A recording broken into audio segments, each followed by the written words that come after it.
श्रीमद् भगवत गीता में भगवान श्री कृष्ण कहते हैं कि यदि मनुष्य गिरना चाहे तो वह असुरों से भी नीचे गिर सकता है, और यदि मनुष्य ऊंचा उठना चाहे तो वह ईश्वर से भी ऊंचा उठ सकता है।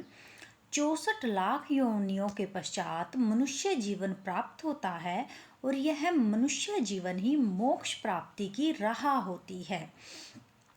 श्रीमद् भगवत गीता के पहले अध्याय के पहले श्लोक में कहा गया है, धर्म क्षेत्रे कुरुक्षेत्रे संवेता युयुत्सवः मामकः पांडवा वेशः कुर्वते संजयते।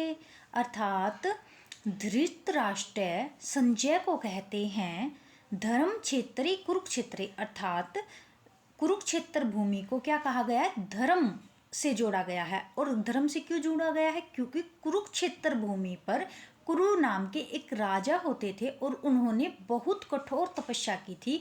अनेक देवी देवताओं ने कुरुक्षेत्र की भूमि पर अनेक यज्ञ किए थे और पूजा पाठ किए थे, इसीलिए कुरुक्षेत्र की भूमि को पवित्र भूमि माना गया है।